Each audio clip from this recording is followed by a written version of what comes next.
Hello everyone, this is Ron from iTech Legion, and hard drive prices have finally normalized compared to pre-flood levels. Of course, referring to the big flood in Southeast Asia that pretty much decimated all the hard drive plants out there. That not that hard drives grow on trees. I mean plants as in the plants where they assemble these hard drives. Well, now that prices have settled, the prices have finally gone down to affordable levels, and we can all enjoy pretty much very good deals on 2 terabyte, 1 terabyte drives, and even now we have a 4 terabyte drives. Now you're looking for an external backup solution. Maybe you want a NAS, but it might be too expensive for you, or it might be too complicated for you. Or you might also be considering an external enclosure, but might not have the features you need. For example, you might want the RAID features of a NAS, but you don't want the full-blown NAS experience. Then you might consider something like the Icy Dock ICYRaid MB662U3-2S. This is the new version which has USB 3.0 connector. They also had an earlier version which had a FireWire and USB 2.0, and well, there are very few people who still use FireWire these days, and USB 2.0 is a lot slow. And of course USB 3 is widely adopted, and this new version also brings about other improvements into the design, not in terms of the look. It actually has that signature. You can see the box there. It has that signature unibody aluminum, sleek aluminum looking shell there, but in terms of the functionality in the back, when I unbox it, you'll see what are the changes compared to the MB662U, let me just read the box again, USEB-2S-1. Quite a mouthful. That's the one that has the USB 2.0 FireWire and eSATA connector. Also, let's just take a look at inside the box and see what we can find inside.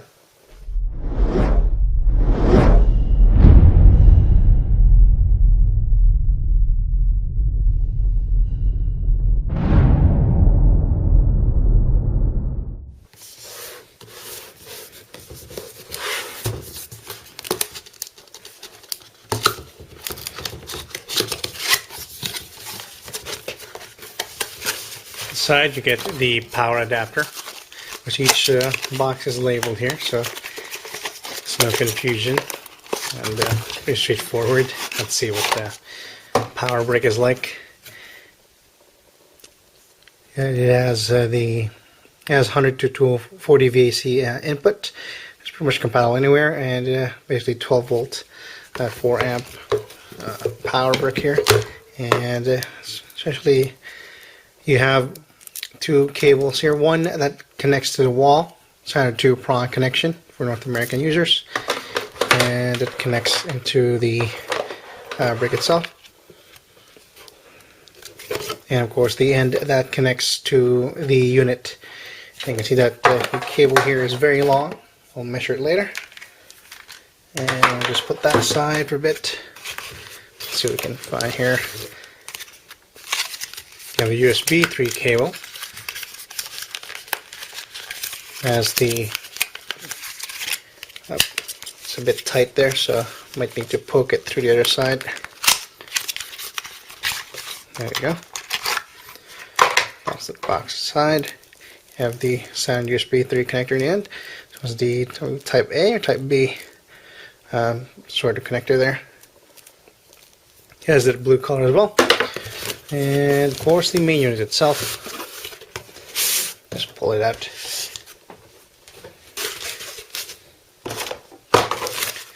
Icy Dock has several products like the MB662. You see here that actually has this very sleek looking aluminum cover. Check that out here. There's a silica gel to prevent moisture from getting in there. And inside here you have the user's manual. See that it is multilingual.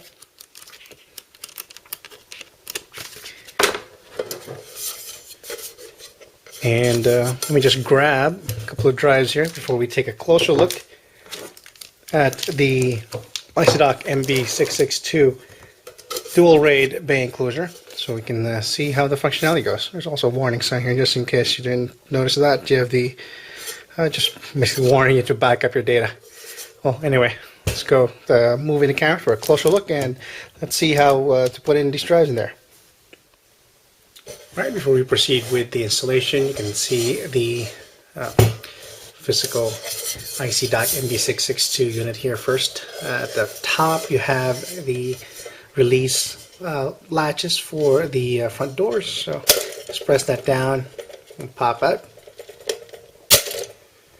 Two doors there, although I wish they would have been a bit more sturdy, although they don't really move when you close them. There you go, just pop that down, you can see what it looks like inside. Two bays for the 2 3.5 inch drives, and they're essentially trayless, and you just need to slide it in.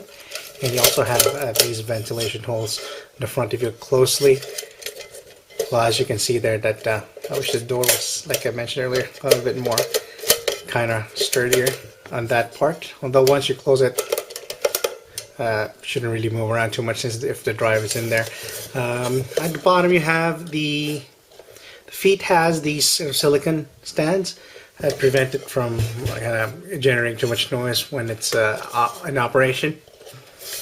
And the body itself is very sleek, kind of all aluminum covered. You can see just how thick that aluminum is, and provides plenty of protection for the drives inside, and also it should absorb a lot of the heat. And speaking of heat, of course, you have these ventilation holes are for the intake.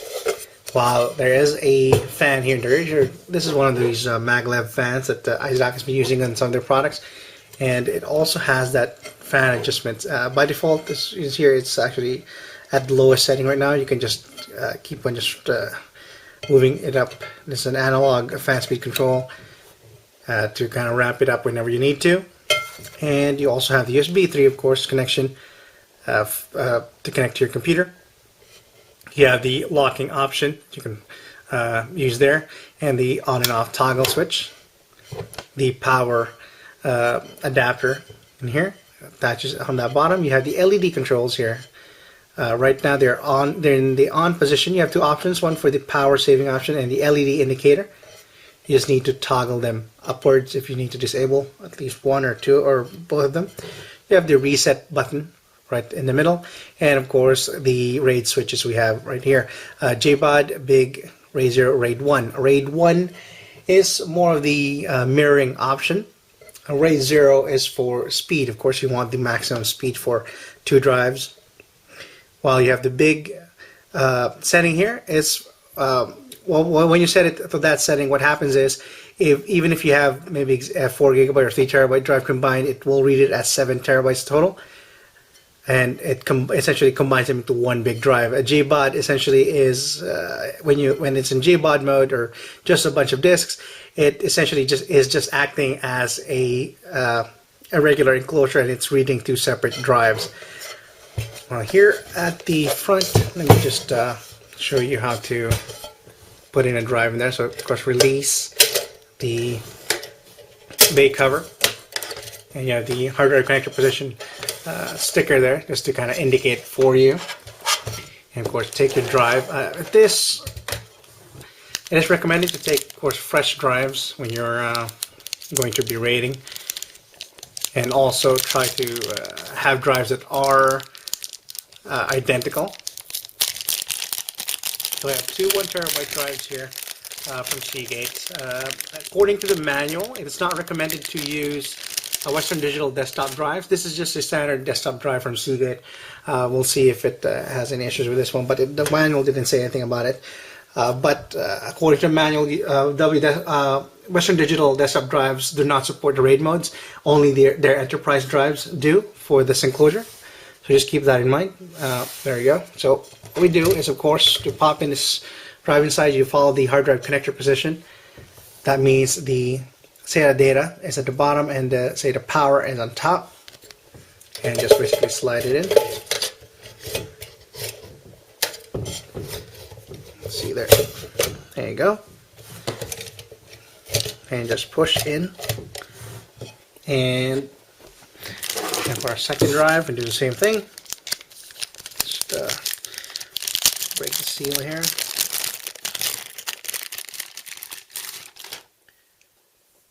Align it once again.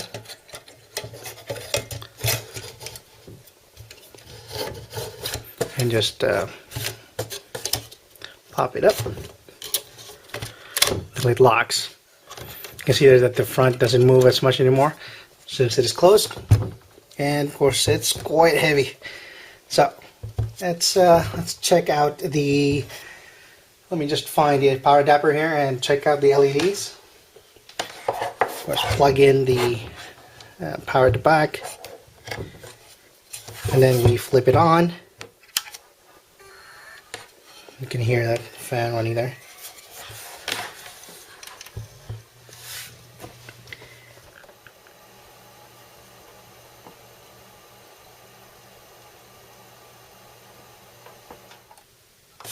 And take it out and turn it on without the drive so you can see the LEDs.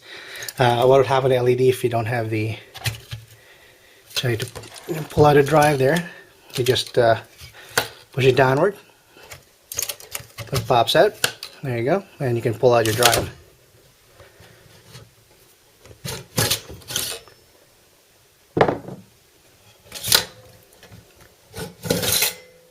It's as easy as that, since it is trailless.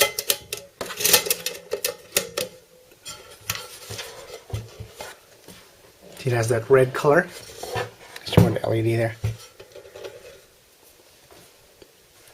The solid red LED means is either a hard drive failure or a empty bay, as you see here, since we don't have any drives there.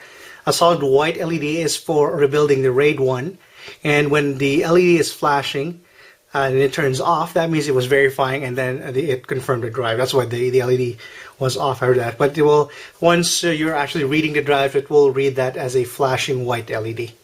And that's pretty much it. What I'm going to do now is, of course, grab my USB 3 cable here, test out the performance, of course pop in my drives inside and see is how well the Icy Dock MB662, I'm trying to remember the full name here, MB662U3-2S USB 3.0 3.5-inch SATA screwless dual bay RAID enclosure performs.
Well, definitely another great product from Icy Dock, and just you can see from that angle that this single unit body design just looks quite sexy. It's we've seen this before in their other enclosure. It has the aluminum frame, and this actually you can see that it is quite thick. It's 2 millimeters thick of aluminum, and it's quite durable. And it absorbs a lot of heat, a lot of impact, and also the fact that it's aluminum means it absorbs a lot of the heat, which makes the 40 millimeter fan here makes the job easier for that 40 millimeter fan. Also, this fan is extremely quiet. I was surprised how quiet this is. This is the Sunon MAGLev 40 millimeter fan, and there's also a fan controller on the side. You can adjust it, and although even at maximum, it is still fairly quiet. Although one thing I did not like, of course, is the way it's placed right there, since it's hard to access with your thumb because it's somewhere in between, in the valley between this edge of the 2 millimeter aluminum shell and the protrusion of the fan. So it's a bit hard to access. But other than that, the RAID settings now are easier and faster to do because it doesn't require two different tools compared to the eSATA and USB 2.0 version of this enclosure. Well, they had the rotary dial. This one had essentially a linear switch here, And you can use, if you dig deep enough and you have a fingernail long enough, you can actually do this without tools. The same with the recessed switch here. It's not a pinhole switch anymore. It's definitely deep set, but you can still access it with your pinky finger or one of your long fingernails. And also, one thing I loved was the fact that it shuts down automatically when you shut down your computer. And you don't need to manually flick it off. So it can be, if your system is a bit farther away from your desk, for example, if your enclosure is farther away from your desk, just need to send a command on your computer and it will shut it off automatically. It will shut the drive off automatically, and then once you power on your system once again, it will power on at the same time as well. Of course, provided that the USB 3.0 connection has not been severed in between that, so it can actually receive the signal that the system is on. It's just, it makes sense. And that's pretty much it. Also, those are the things I liked. I didn't like the things I didn't like was the fan controller here on the rear, the way it's placed. Also, the cover here. Considering the shell is quite durable, the cover is from plastic, although there is that aluminum strip in the front. You can see that it does rattle when there's nothing inside, but it was, as I demonstrated, it was quiet when there was nothing. When it was fully populated, it wasn't moving like this. This is actually part of the design, part of their anti-vibration. You can see that this aluminum strip right here, and there's a counterweight there inside. There's a counter spring inside that I can pull on this cover, and that absorbs a lot of the vibration. That's why there was no noise at all when the drive is being read inside. And it does well in dampening the noise, but the result, of course, is that it looks like it is moving around. Of course, it is moving around because it allows for it gives allowance for movement for the drive when it's inside there. But of course, for most people, it looks like the cover is just moving like this. But I mean, it gets the job done. It's not like it's gonna pop out the drive accidentally when you're running it, especially when it's just on top of your desk. So. Other than that, that's pretty much it. I'm readily giving this an Editor's Choice Award. Although keep in mind that I'm giving that award without knowledge of the price. Although unless of course they sell this for twice the price of other enclosures out there. Well, of course I doubt it compared to if you know the price of the FireWire or the USB 2.0 version, it'll probably be somewhere around there as well. When you see it, and also relatively compared to the price of other enclosures in the USB 3.0 enclosure market, it will be competitive. I give you an Editor's Choice Award for all the nice features and the fact that RAID was very, very easy to set up.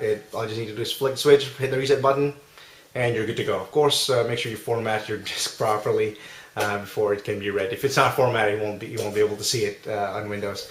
And also, it is Windows and Mac compatible. So for those, I believe the spec says Mac OS X Time Machine compatible, and it also supports a 4 terabyte drive, so a total of 8 terabyte drive for storage in total. And that's pretty much it. This is Ron once again from High Tech Legion, and you can click on the link below for the full review.